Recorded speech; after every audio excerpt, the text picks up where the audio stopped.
শেষমেশ নিজের স্বভাবের পরিচয়টা তো দেখিয়ে দিলি সিকান্দার। রাধা? সিকান্দার, কি হয়েছে রাধা? এই দেখুন।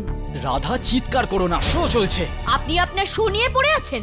হাজার বার বারণ করেছি সিকান্দারকে, এখনো আমার পেছনে পড়ে আছে। আজ তো ও সীমাই ছাড়িয়ে গেছে। ও আমার তাঁবুর ভেতরে উকি মারছিল। কি? সিকান্দার এরকম করেছে? আমার সামনে নিয়ে এসো ওকে।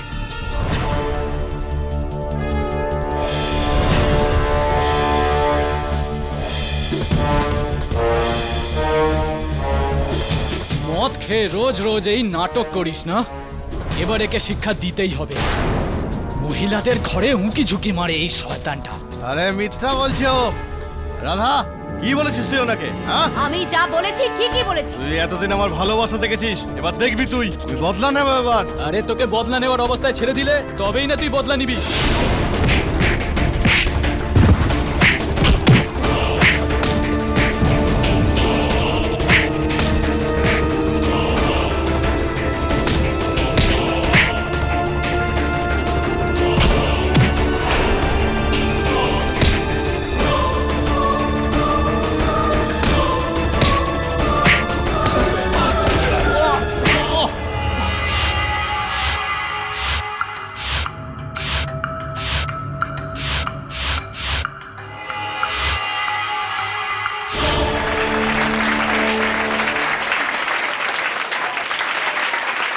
জোরদার হাততালি আমাদের এই শিল্পীর জন্য।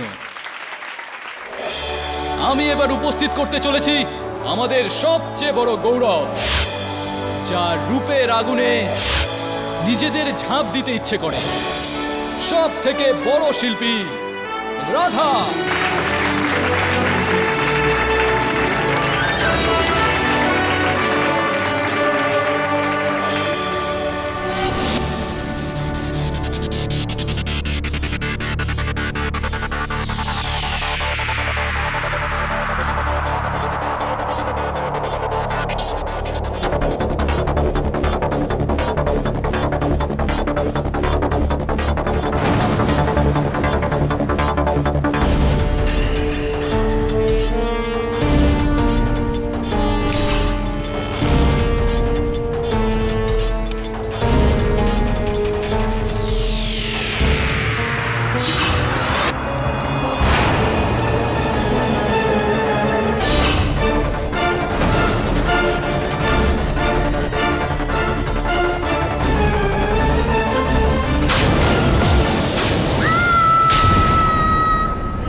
হে ভগবান,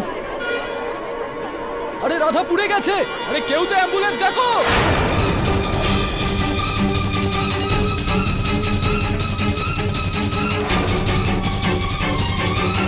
আর ডেকে কোনো লাভ নেই। কেডি স্যার, আমি আপনার কাছে হাত জোড় করছি, আমার সিকান্দারকে বাঁচান। আচ্ছা, আপনার সিকান্দার? কেডি স্যার, সিকান্দার একদম নির্দোষ। ওকে ফাঁসানো হয়েছে, তাও শুধু এই অজুহাতে যে সিকান্দার রাধাকে মারার ধমকি দিয়েছিল। পুলিশ ওকে রাধার হত্যাকারী ভাবছে। কি কারণবশত হুমকি দিয়েছিলেন সিকান্দার বাবু? স্যার, কারণ রাধা ওর ওপর মিথ্যে দোষারোপ করেছিল যে যখন ও তৈরি হচ্ছিল সিকান্দার উঁকি মারছিল। ও আমার তাঁবুর ভেতরে উঁকি মারছিল, যার জন্য রাগের মাথায় সিকান্দার রাধাকে অনেক আজে বাজে কথা বলেছিল। তুই এতদিন আমার ভালোবাসা দেখেছিস, এবার দেখবি তুই বদলা নেবে এবার। বিচিত্র বিষয় এটা যে আপনি এমন একজন ব্যক্তির সঙ্গ দিচ্ছেন যিনি মহিলাদের ঘরে উকি ঝুঁকি মেরে থাকে। না স্যার, সিকান্দার এরকম না। আমি ওকে ছোটবেলা থেকে চিনি, আর এই জন্যই ওর সাথে আছি। স্যার, রাধা শোয়ে স্টার ছিল। ওর মারা যাওয়ার জন্য তামাশা কোম্পানি বন্ধ হয়ে যাবে, সেই জন্য এরা সবাই রাগের মাথায় সিকান্দারকেই দোষারোপ করছে। তো কিভাবে ঠিক রাধা দেবী স্টার হয়েছিলেন? কিভাবে তিনি তার কাজকর্ম করতেন? স্যার, রাধা আগুনের ভয়ঙ্কর খেলা দেখাতো, যেটা লোকেরা খুব পছন্দও করত।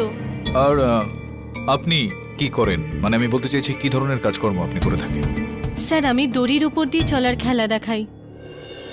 কেটি স্যার, আমি আপনার কাছে হাত জোড় করছি, আপনি প্লিজ সিকান্দারকে বাঁচান। দেখুন, আপনি আপনি হাত জোড় করবেন না।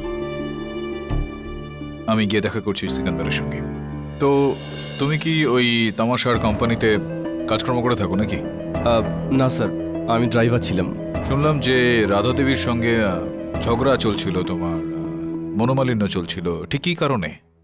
ঝামেলা ছিল না স্যার, আমি তো রাধাকে ভালোবাসতাম, কিন্তু ও আমাকে কখনোই ওর নিজের করে নেয়নি। কিন্তু আমি ওকে খুন করিনি স্যার, আর আমার সারা জীবন এটাই আফসোস থাকবে, ওর সঙ্গে যা কিছুই হয়েছে একদম ঠিক হয়েছে, হওয়াই উচিত ছিল। আচ্ছা, তোমার এই পবিত্র চিন্তাভাবনার বিষয়ে একটু আলোচনা করা যাক। এটা বলো যে ওই যে দ্বিতীয় একটি মেয়ে ছিল, কি নাম যেন, গুল, গুল, তার সঙ্গেও তোমার একটা সম্পর্ক রয়েছে, ঠিক কী ধরনের সম্পর্ক রয়েছে? স্যার আমি আর গুল ছোটবেলার বন্ধু, আমরা একই পাড়ায় থাকতাম। ও আমার খুব খেয়াল রাখে, আর এই কোম্পানিতে চাকরিটা আমি ওর জন্যই পেয়েছি। যদি তুমি নির্দোষ হও তাহলে আমি তোমাকে বাঁচাবো, আর যদি তুমি মিথ্যে কথা বলে থাকো তো, আর আমি যদি এটা জানতে পারি যে তুমি দোষী, তাহলে তোমাকে আজীবন কারাদণ্ড থেকে কেউ বাঁচাতে পারবে না। বুঝতে পারলে আমার কথা? হ্যাঁ। ইওর অনার, আজকের দিনে প্রেমের ভাষা বদলে গেছে। প্রেমেতে লোক এমন অন্ধ হয়ে যায় যে মানুষ আজকাল এমন হয়েছে যে প্রেমে ব্যর্থ হলে তার ক্ষতি করতেও পিছপা হয় না। এইরকম অনেক ঘটনা আমাদের সামনে আজকাল প্রায়ই ঘটছে। এই যে এই সিকান্দার একটা তামাশা করা কোম্পানিতে ও ড্রাইভারের কাজ করে, আর ওই কোম্পানিরই একটি মেয়ে রাধা, যার হত্যার অভিযোগ এর উপর আছে, যাকে ও একতরফা ভালোবাসত। হত্যার সন্ধ্যায় সিকান্দার রাধার কাপড় পরার সময় লুকিয়ে দেখছিল।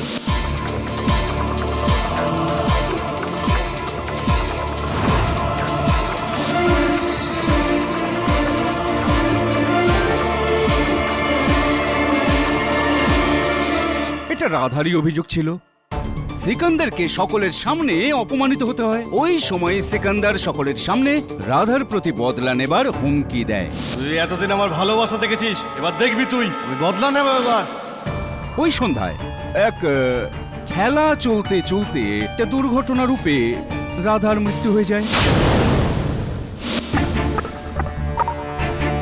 ইওর অনার, যে ঘটনাকে দুর্ঘটনার রূপ দেয়া হয়েছে, আসলে ওটা দুর্ঘটনা নয়, একটা ভেবে চিনতে একটি ষড়যন্ত্র যা ওই সিকান্দার করেছে।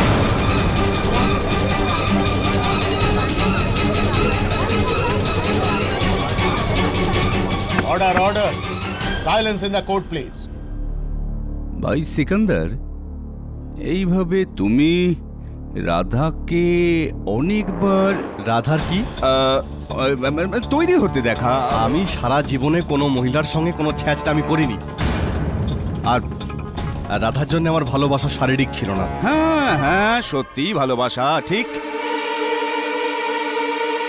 ইওর অনার, এখন আমি আপনাকে বলছি এই সিকান্দার খান কেমন করে ধরা পড়লো। সেই রাতে সিকান্দার নেশাগ্রস্ত অবস্থায় ছিল, আর ওই অবস্থায় রাধার ক্যাম্পের বাইরে নিজের ব্যবহৃত রুমাল, যার উপর নাম লেখা রয়েছে সিকান্দার খান SK, যেটা রাধা ক্যাম্পের বাইরে পায়। আচ্ছা ভাই সিকান্দার, আমাকে এটা পরিষ্কার বলো, এই রুমালটা তোমারই তো?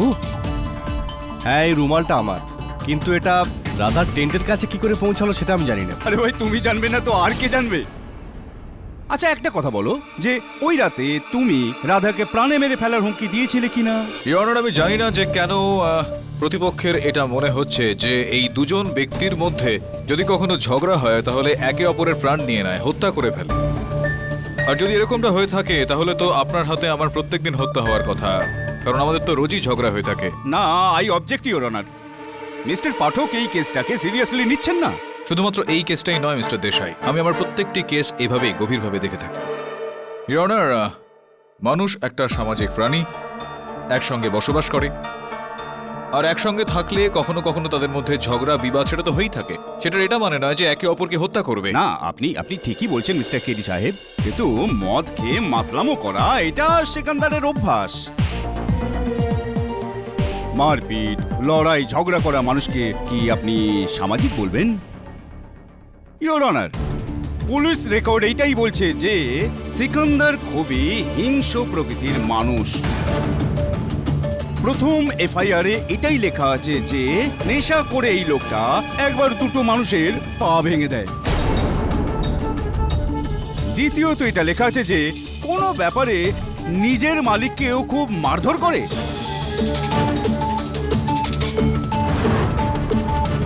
দেখুন দেশাইবাবু, আমি মানছি যে একটা সময় পর্যন্ত ও গুন্ডা ছিল, কিন্তু সেটা পুরনো কথা। পুরনো কথাগুলো এখন উগড়ে কিন্তু কোনো রকম লাভ হবে না। আপনার কাছে কি এরকম কোনো সাক্ষী রয়েছে বা সাক্ষ্য যেটা থেকে এটা প্রমাণ হবে যে সিকান্দার হত্যা করেছে বা হত্যা করার কোনো প্রয়াস সে করেছে? দেখুন পাঠক সাহেব, এই সময় আমার কাছে কোনো সাক্ষ্য নেই তো। এনার কাছে কোনো প্রমাণ নেই?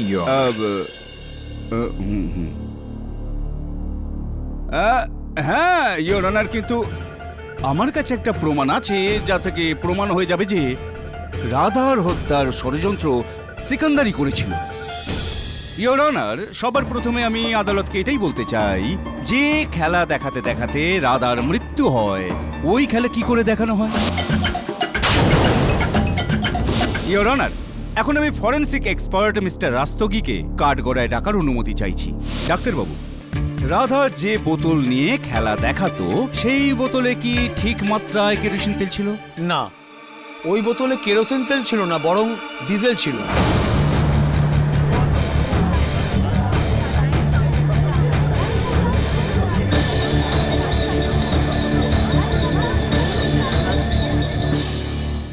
আচ্ছা ডাক্তারবাবু, আমি এটাও শুনেছি যে ডিজেল ব্যবহার করার ফলে ওই যে আগুনের গোলা হয় না, সেটা অনেক বড় হয়ে যায়।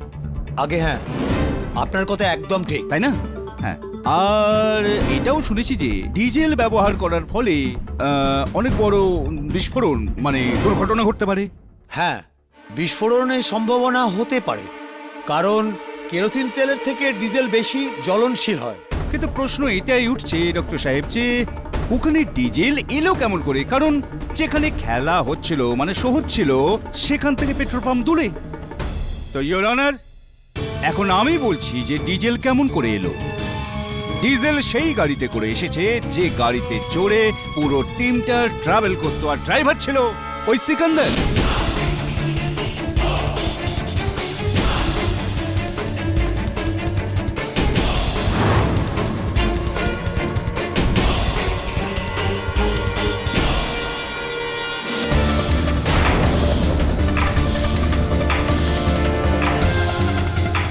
থ্যাংক ইউ ডক্টর সাহেব, আপনি যেতে পারেন। দাঁড়ান দাঁড়ান ডাক্তারবাবু, এক মিনিট।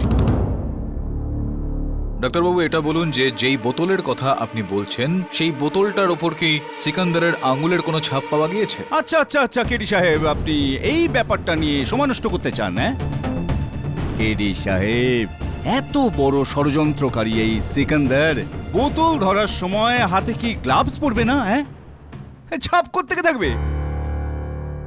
আপনি বলুন, ওই বোতলের ওপরে আঙুলের ছাপ পাওয়া গিয়েছে, বলুন কার আঙুলের ছাপ?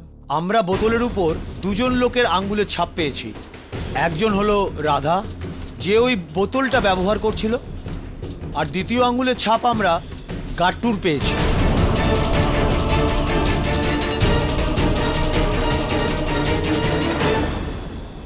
ইওর মিস্টার গাট্টু ওই কোম্পানিতেই কাজ করে যে কাজ করার সময় রাধার সঙ্গে এই দুর্ঘটনাটা ঘটেছিল।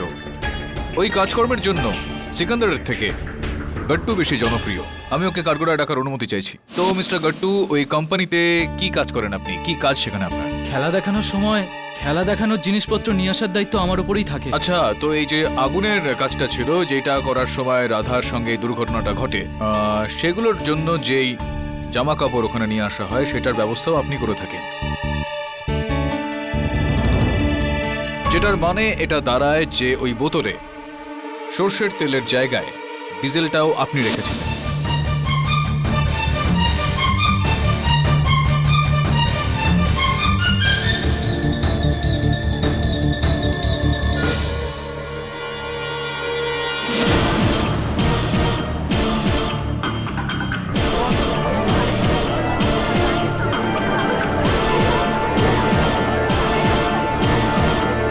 ইয়নার, যদি রাধার হত্যার কারণ ওই বোতলে সর্ষের তেল থাকার জায়গায় ডিজেলের থাকাটা হয়, তো তাহলে দোষী গাট্টু ইয়নার সিকান্দার নয়। কেননা ওই বোতলে ডিজেল গাট্টু রেখেছিল। গাট্টু রাধাকে কেন মারবে? রাধাকে মেরে ওর কি লাভ হবে? আরে কেডি সাহেব, অকারণে কেউ কাউকে মারে না। দেসাই বাবু, কারণ আছে গাট্টুর কাছে রাধাকে হত্যা করার। ইয়নার, বাস্তবিকভাবে গাট্টু রাধাকে মারতে চাইছিল না। রাধার সঙ্গে তার কোনো রকম মনোমালিন্য ছিল না। এটা অন্য কারোর সঙ্গে প্রতিশোধ নেওয়ার জন্য ও রাধাকে এখানে শিখণ্ডি খাড়া করে। হ্যাঁ, কে গাট্টু, ঠিক বলছি আমি? কেডি সাহেব, আপনি কি বলছেন আপনি জানেন? আগে আগে আমি জানি যে আমি কি বলছি। আমি এটা বলতে চাইছি দেসাই বাবু যে এই হত্যাটা প্রতিশোধ নিতে করা হয়েছে।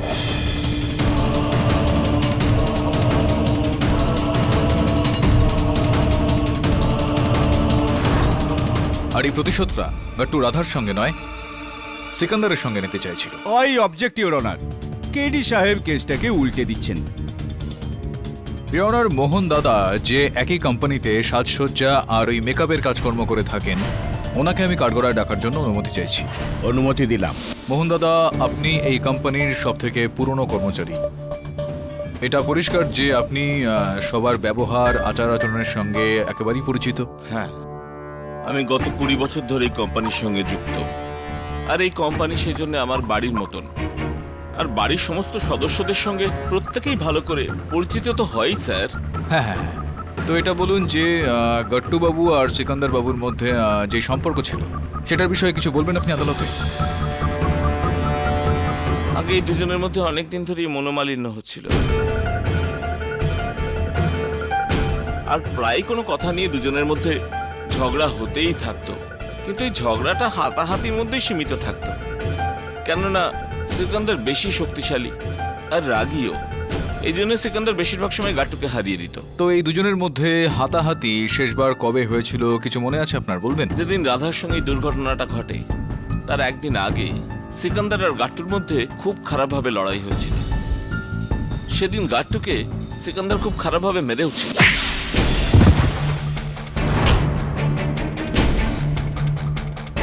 এই জন্যে কেউ মধ্যস্থতা করার চেষ্টাও করেনি, কারণ প্রায় সবাই সিকান্দারের রাগ সম্বন্ধে ভালো করে জানত।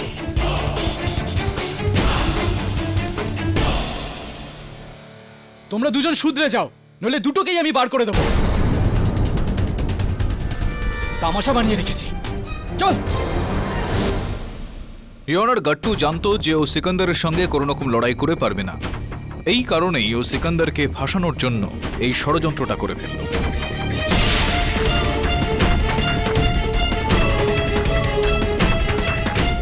সিকান্দার রাধাকে প্রাণে মেরে ফেলার হুমকি দিয়েছিল, আর এই গোটা বিষয়টার ফায়দা তোলার জন্য গাট্টু রাধাকে মেরে ফেলার পরিকল্পনা করে। ও ওই বোতলটা থেকে সর্ষের তেলটা বার করে তার মধ্যে ডিজেল ঢেলে দেয়। জজ সাহেব, এটা মিথ্যে। আমি বোতলে কেরোসিনের জায়গায় অর্ডার অর্ডার। আপনার যদি কিছু বলার থাকে কাঠগড়ায় এসে বলুন। আমি বোতলে কেরোসিনের জায়গায় ডিজেল অবশ্যই ভরেছিলাম, কিন্তু আমি রাধাকে খুন করিনি। জজ সাহেব, সেই দিন হঠাৎ করে কেরোসিন তেল শেষ হয়ে যায়, আর খেলা দেখানোটাও জরুরি ছিল, সেই জন্য আমি এসব করি। আর আমি রাধাকে সব বলেও তো দিয়েছিলাম। আপনার কি মনে হয় যখন রাধা মুখে ডিজেল ঢেলেছিল তখন কি ও বুঝতে পারেনি? ও চাইলে খেলা দেখানো বন্ধও করে দিতে পারত। আর জজ সাহেব, ওর জন্য ওটা কোনো নতুন ব্যাপার ছিল না। রাধা এর আগেও এই কাজটা বহুবার করেছিল।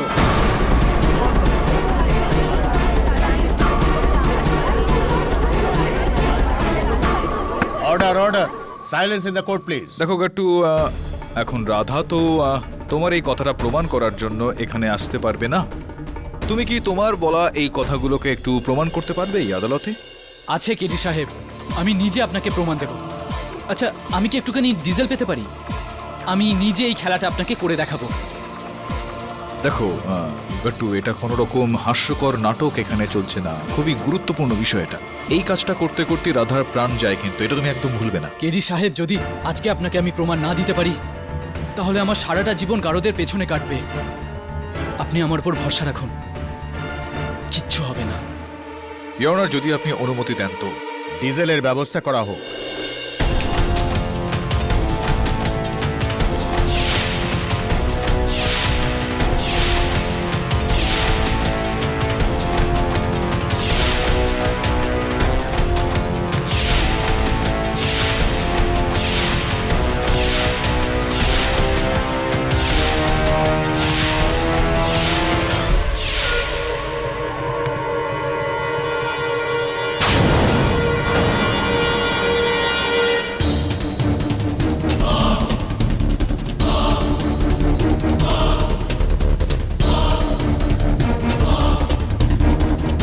কেডি সাহেব, এবার তো আপনার বিশ্বাস হলো না?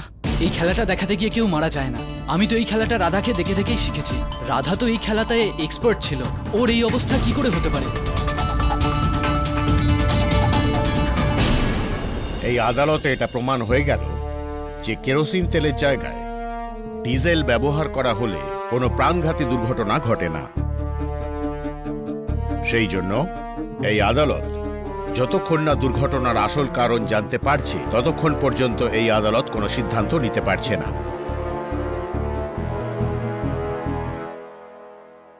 আমি কাল পর্যন্ত এই আদালত মুলতুবি রাখলাম। কেন তুমি আমাকে সিকান্দারের এই সত্যিটা আগে বলনি? কেন তুমি এটা বলনি যে ও একজন হিংসাত্মক প্রকৃতির ব্যক্তি? ওর বিরুদ্ধে এফআইআর রয়েছে পুলিশে। এসব বলা উচিত ছিল তোমার। কেডি স্যার, আমি শুধু এতটুকুই জানি যে রাধাকে সিকান্দার খুন করেনি। হ্যাঁ, ও একটু বদমেজাজি, কিন্তু আমি ওকে ছোটবেলা থেকে জানি ও কাউকে খুন করতে পারে না। স্যার প্লিজ, আপনি আমার কথা বিশ্বাস করুন। এক্সকিউজ মি স্যার, এটা টেন্টের ভেতরের ছবি। স্যার, ঘটনার পরে পুলিশ টেন্টটাকে সিল করে দিয়েছিল, এই জন্য টেন্টটা সেরকমই আছে যেদিন সেরকম রাতে ছিল। স্যার, আমি ওই টেন্টে কিছু পাইনি, আর এই ছবিগুলো আমি তুলেছি। কি হচ্ছে স্যার? Are you okay? সব কিছু ঠিক আছে?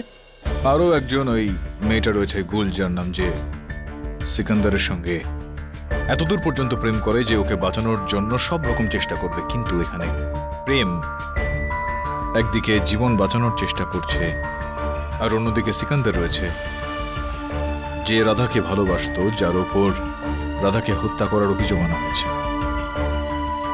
মানে হলো ভালোবাসা চলাকালীন হত্যার দোষারোপ। বড্ড বেশি জটিল বলে মনে হচ্ছে। স্যার, এখন আমাদের কি করতে হবে? কি করতে হবে এটা তো তখনই জানতে পারা যাবে যখন এটা জানতে পারা যাবে যে রাধার মৃত্যুর কারণটা ঠিক কি, যেটা আমাদের শুধুমাত্র ডক্টর রাস্তগিই বলতে পারবে।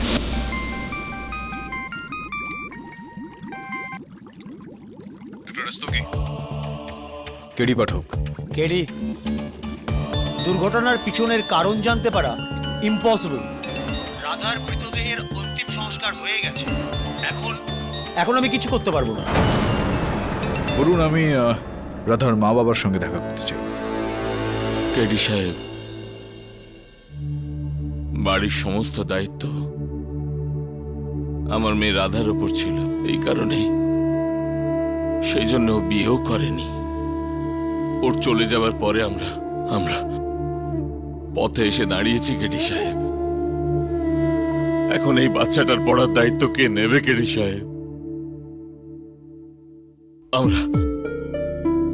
আমরা বরবাদ হয়ে গেলাম। আমি আপনার দুঃখটা বুঝতে পারছি স্যার, এই কারণে আমি এখানে এসেছি। আমি এটা চাইছি যে যেই ব্যক্তি আপনাদের এই পরিস্থিতিতে এনে ফেলেছে, যে রাধাকে হত্যা করেছে, তাকে আমি শাস্তি পাওয়াবো, রাধাকে ন্যায় বিচার দেব।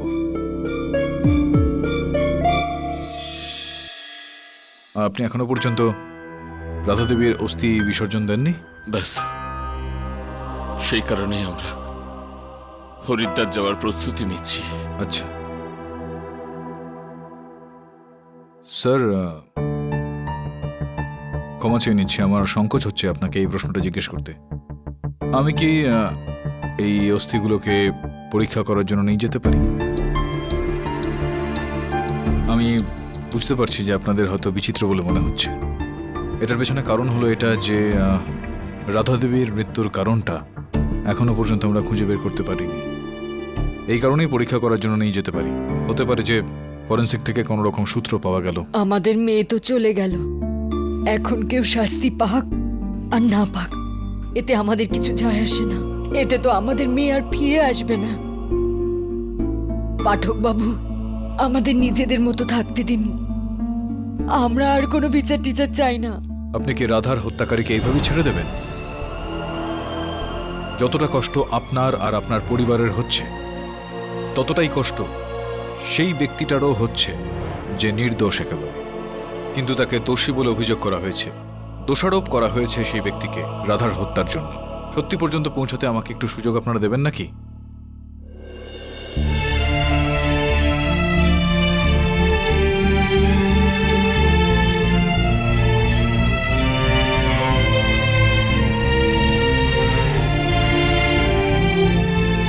কেডি সাহেব, আমি চাই যে আমার মেয়ের হত্যাকারীদের কঠোর থেকে কঠোর সাজা হবে।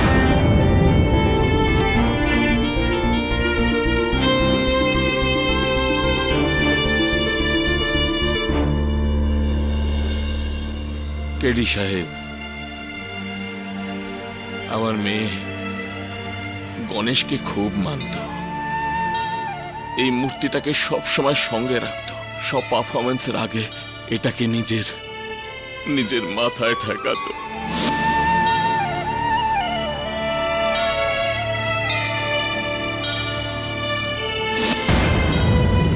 কিন্তু গণেশ ওকে বাঁচাতে পারল না।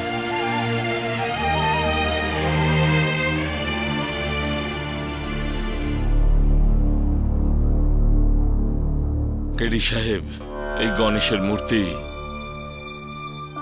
রাধার তাঁবু থেকে পাওয়া গেছে। পুলিশ তদন্ত করার পর ওর ব্যক্তিগত জিনিস সব ফিরিয়ে দেয়। টেন্টের কাছে পাওয়া গেছে। ইওর অনার, এই মামলাটা অন্যান্য মামলা থেকে আলাদা। এই কেসে মৃত্যুর কারণ হলো একটা দুর্ঘটনা। আদালতের গত শুনানিতে মৃত্যুর কারণগুলো নিয়ে তর্ক বিতর্ক হয়েছিল, কিন্তু কোনো পরিণাম এর সামনে আসেনি। এ কারণে আমি রাধা দেবীর ওই অস্থিভস্য আবারও পরীক্ষা করিয়েছি। ডাক্তারবাবু, দয়া করে আদালতে বলুন যে আপনার ওই পরীক্ষায় ঠিক কি কি তথ্য উঠে এসেছে। রাধার শরীরের ফরেন্সিক তদন্ত আগেই হয়ে গিয়েছিল। উনার শরীরের হাড়ের উপর অ্যাডভান্স টেস্ট করার পরও আমরা কিচ্ছু পাইনি। তবে হ্যাঁ, রাধা সবসময় তার সাথে একটা গণেশের মূর্তি রাখতেন। তার প্রত্যেক শোয়ের আগে ওই মূর্তিটাকে নিজের মাথাতে ঠেকাতো। ওই রাতে দুর্ঘটনার আগে রাধা সেরকমই করেছিল, যে কারণে রাধার মুখে লেগে থাকা মেকআপ ওই মূর্তিতে লেগে যায়। আর ওই মেকআপ পরীক্ষা করার পর আমরা জানতে পারি যে রাধার মুখে FNT নামের একটা কেমিক্যাল ছিল। FNT, এই FNTটা ঠিক কি বিষয়ে একটু স্পষ্ট করে আমাদের বুঝিয়ে বলুন। FNTর ব্যবহার আধুনিক বিস্ফোরণে করা হয়। এই অত্যন্ত জ্বলনশীল আর শক্তিশালী কেমিক্যাল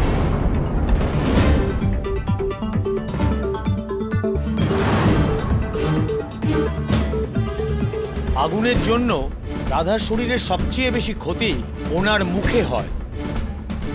এটার উপর ভিত্তি করে আমরা বলতে পারি যে ওনার মুখে FNT কেমিক্যাল লেগেছিল। অবজেকশন ইওর অনার, এই FNT যে কেমিক্যালই হোক, প্রশ্ন হলো এই যে রাধার মুখে পৌঁছলো কি করে।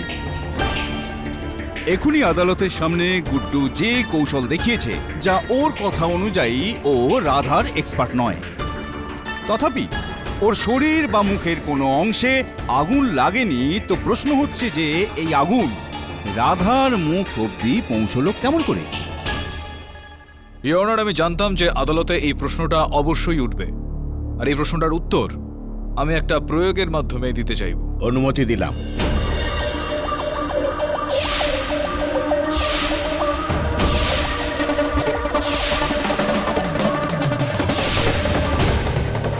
ইওর অনার, আদালতকে জানানোর জন্য, আদালতের রেকর্ডসের জন্য আমি এই জলে খুবই কম পরিমাণে FNT মিশিয়েছি, 0.01 মাইক্রোগ্রাম। কাগজটাকে এবার আমি জলের মধ্যে ডুবাচ্ছি আর ছেড়ে দিচ্ছি। ইওর অনার,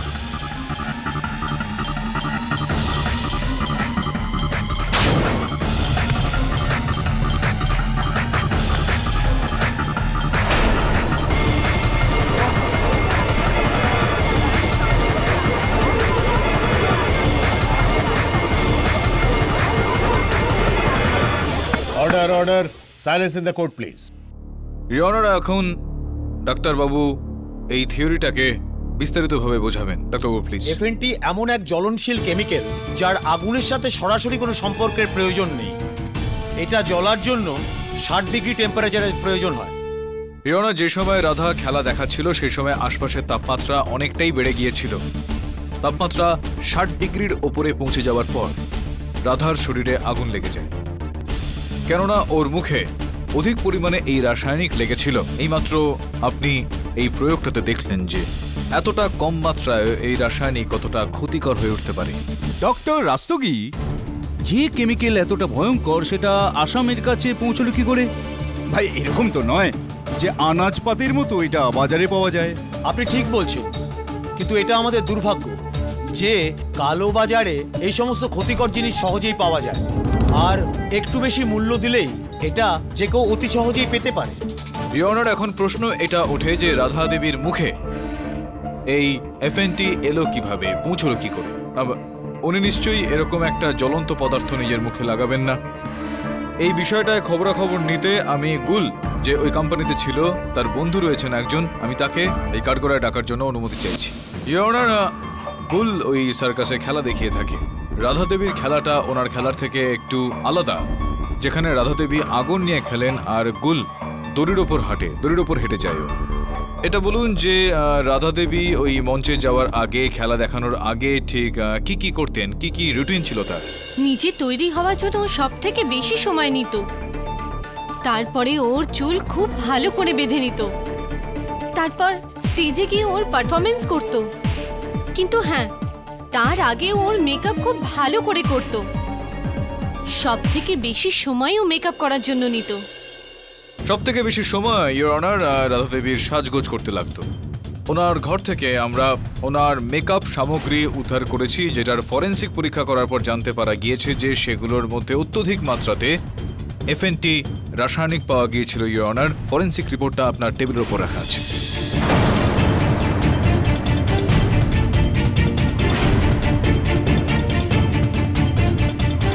ইওর একজন ব্যক্তি থাকতে পারেন যিনি ওর মেকআপে এই রাসায়নিক মেশাতে পারে। আমি মোহন দাদাকে আরো একবার কাঠগড়ায় ডাকার জন্য অনুমতি চাইছি। রাধা দেবীর সঙ্গে আপনার যে সম্পর্ক ছিল সেই বিষয়ে একটু আদালতে আমাদের বলবেন। টেডি সাহেব, আমি কেবল শুধুমাত্র আমার নিজের কাজে মন দিই। আমার কারোর সঙ্গে কোনো রকম সম্পর্ক স্থাপন করার জন্য কোনো প্রকার ইচ্ছে নেই। আমি গত 20 বছর ধরে এই কোম্পানিতে কাজ করছি, আর এই 20 বছরে এই কোম্পানিতে না কেউ আমার বন্ধু আর না কেউ আমার শত্রু। এই ব্যাপারে আপনি কোম্পানির লোকেদের সঙ্গে কথা বলতে পারেন। হ্যাঁ, কিন্তু যখন আপনি কাজ করেন অন্যান্য মানুষজনের সঙ্গে, তখন কাজের বিষয় তো তাদের সঙ্গে আপনার কথাবার্তা নিশ্চয়ই হয়, তাই না? হয় না? যেমনটা হওয়া প্রয়োজন, ব্যাস। তো রাধা দেবীর সঙ্গে আপনার ঠিক কি কথাবার্তা হয়েছিল?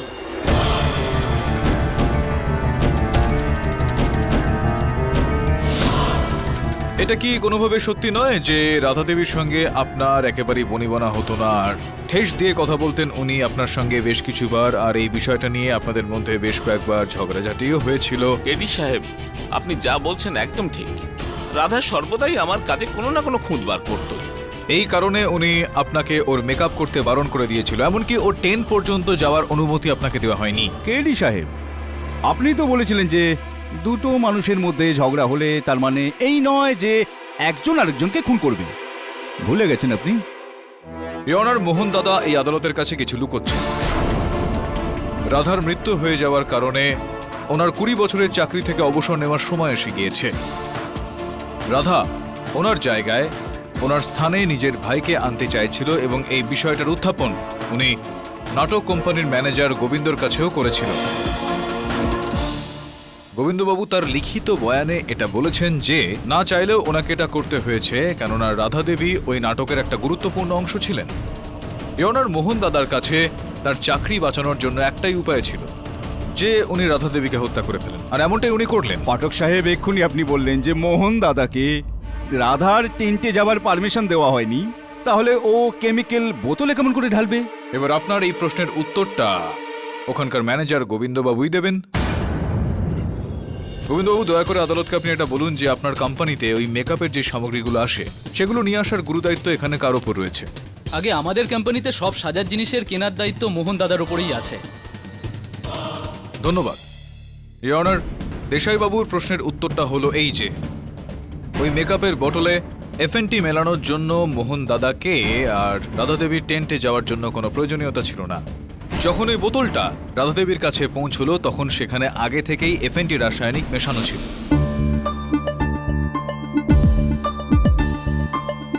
হাবিব, এই মেকআপের জিনিসপত্র রাধার টেন্টে রেখে দাও। ইওর অনার, মোহন দাদা তার কাজটা এখানে খুবই সূক্ষ্মভাবে করেন, এতটাই সূক্ষ্মভাবে যাতে সবার মনে হয় যে রাধা দেবীর মৃত্যু একটা দুর্ঘটনা মাত্র।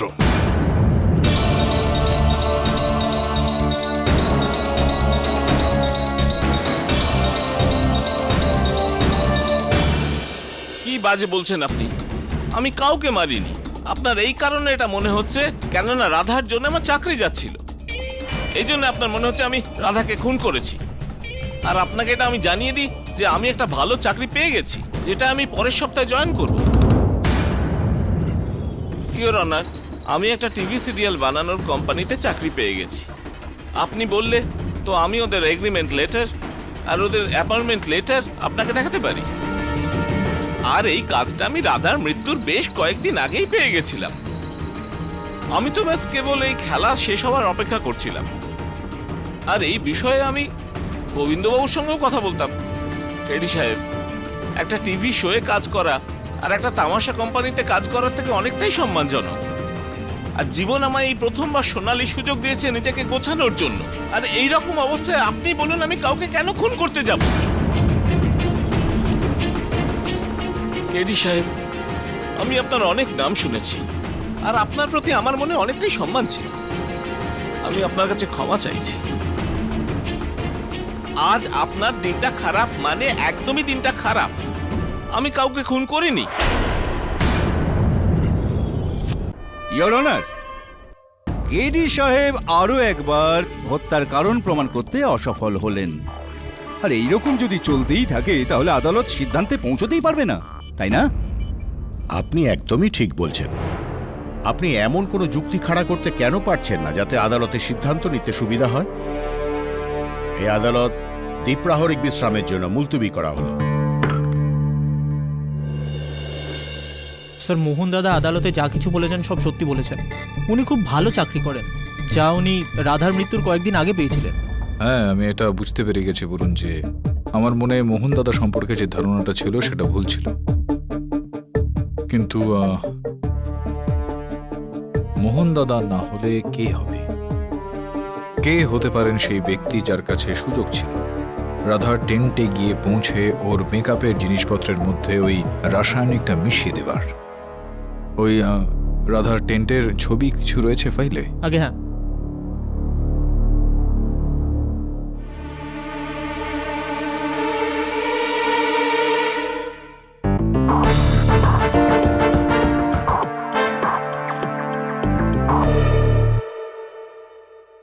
আচ্ছা, ইওর অনার, এটা তো পরিষ্কার এখানে যে রাধা দেবীর মেকআপ সামগ্রীর মধ্যে ওই এফএনটি সেই দিন মেশানো হয়েছিল যেই দিন এই দুর্ঘটনাটা ঘটে। সেই দিনের ঘটনার দিকে একবার তাকানো যাক।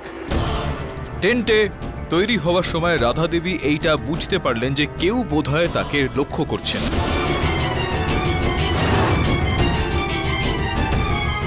টেন্ট থেকে বেরিয়ে আসতে উনি দেখতে পেলেন সিকান্দারের রুমালটা পেলেন।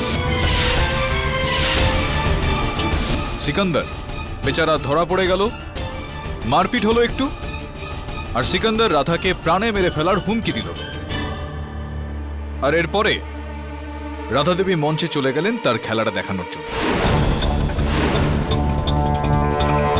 যে সময় ওনার মুখে লেগে থাকা এফএনটি আগুনটা ধরে ফেলে, সেই সময় এই দুর্ঘটনায় ওনার মৃত্যু হয়। এখন প্রশ্ন এটা উঠছে ইওর অনার যে ওনার মেকআপ সামগ্রীর মধ্যে, ওনার সাজার জিনিসপত্রের মধ্যে এফএনটি কখন আর ঠিক কিভাবে পৌঁছলো? হ্যাঁ হ্যাঁ পাঠক সাহেব, আমিও জানতে চাই। শুধুমাত্র আপনার জন্যই এই প্রশ্নটার উত্তর দিচ্ছি দেশাইবাবু। ইওর অনার, রাধা দেবীর মেকআপ সামগ্রীর মধ্যে এফএনটি তখন পৌঁছানো হয় যখন সবাই রাধা দেবীর টেন্টের বাইরে দাঁড়িয়েছিল, সিকান্দারকে সবাই তখন প্রহার করছিল। এটা স্পষ্ট যে বাইরে যদি সিকান্দারকে সবাই মিলে মারে তাহলে সিকান্দার টেন্টের ভেতরে যেতে পারেন না। যদি সিকান্দার না থাকে আর কে থাকতে পারে ইওর অনার? যেটার মানে এটা দাঁড়ায় যে রাধা দেবী যখন বুঝতে পারলেন যে কেউ ওনাকে তৈরি হওয়ার সময় লক্ষ্য রাখছেন, সেই ব্যক্তি সিকান্দার ছিল না ইওর অনার, আসলে হত্যাকারী ছিল।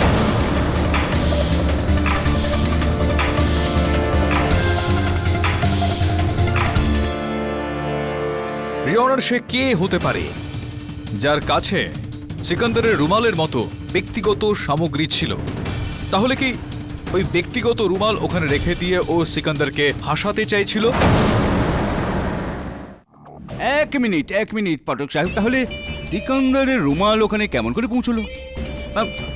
রাখা হয়নি ওখানে দেশাইবাবু, থেকে গিয়েছিল রুমালটা, ওখানে পড়ে গিয়েছিল বলে তাড়াহুড়োর মধ্যে। আচ্ছা, তার মানে হত্যাকারী সিকান্দারকে এতটাই ভালোবাসতো যে ওর হাত রুমাল, যেটা আপনি ব্যক্তিগত বস্তু বলেছেন, সেটা নিয়ে হত্যা করতে এসেছিল। হ্যাঁ, যা বাত হে দেশাইবাবু, ঠিক কথাটাই বলেছেন আপনি।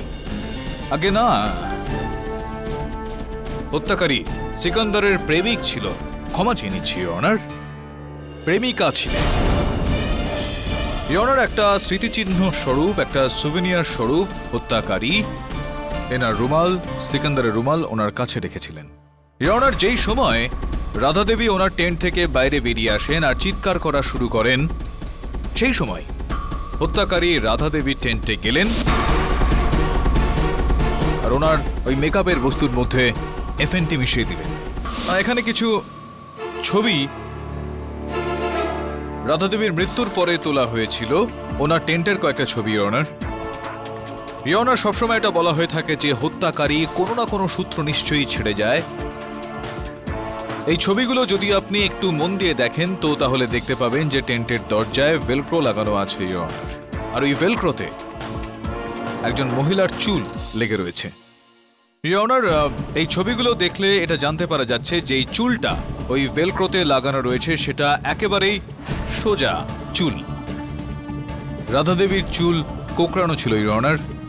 ওই কোম্পানিতে দুজনই মহিলা ছিলেন, রাধা দেবী আর গুল। আমি জানি যে আপনি এখানে বেশ কিছু গল্প ভাবতে পারেন, যে ওই চুলটা আমার নয়, ওই চুলটা অন্য কোনো দিন হয়তো ওখানে লেগেছিল। কিন্তু এরকমটা বলার আগে, এই ধরনের গল্প ফাঁদার আগে আমি আপনাকে এটা বলে দিতে চাইবো যে আপনার ওই চুলটা টেন্টের দরজা থেকে বার করে ফরেনসিক্সের পরীক্ষার জন্য পাঠিয়ে দেওয়া হয়েছে। প্রিলিমিনারি রিপোর্ট এটা বলছে যে ওই চুলটা আপনার। দ্বিতীয় বিষয়টা হলো যে ওই টেন্টটা নতুন ওখানে এসেছিল, আর যবে থেকে ওই টেন্টটা ওখানে লাগানো হয়েছিল, যেহেতু আপনার রাধা দেবীর সঙ্গে বনিবনা হয় না, যে কারণে আপনার ওই টেন্টে যাওয়ার অনুমতি ছিল না, যেখানে আপনি টেন্টের ভেতরেই যেতে পারেন। তো বাইরে বেরোনোর সময় আপনার চুল ওখানে কিভাবে লাগতে পারে, কিছু বলতে চাইবেন আপনি মহামান্য বিচারককে?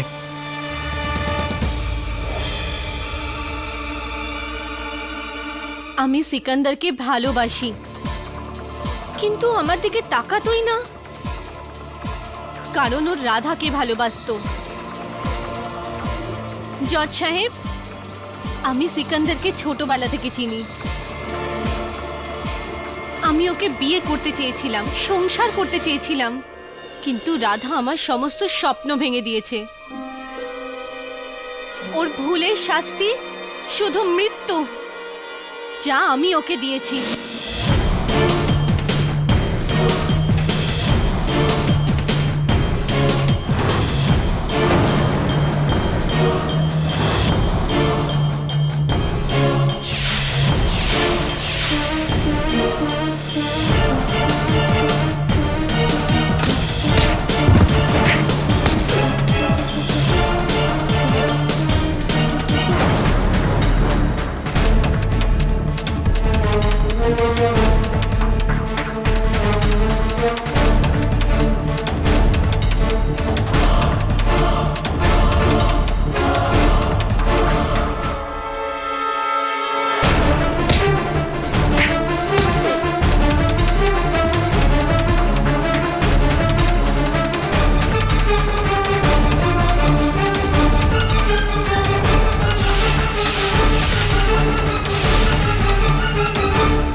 আমি করেছি।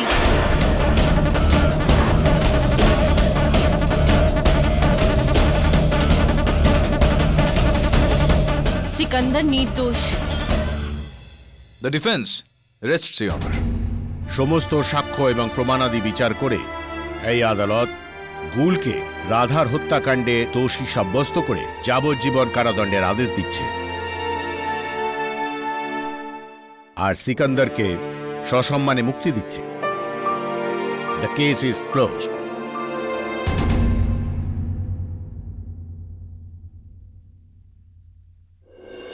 উল্টে গেল। হ্যাঁ, কিন্তু দেশাইবাবু একটা এই যে আদালতের মধ্যে আগুনের গোলা, ওই দড়ির ওপর দিয়ে হেঁটে যাওয়া ইত্যাদি ইত্যাদি খেলা এখানে দেখানো হয়, এগুলো আপনি ঘরেতে চেষ্টা করবেন না কিন্তু। না, কেননা এই খেলাগুলো তারাই দেখাতে পারেন যারা এগুলো জানেন এবং তারা অত্যন্ত সাবধানতার সঙ্গে করেন। আপনারাও বাড়িতে এটা করার চেষ্টা করবেন না।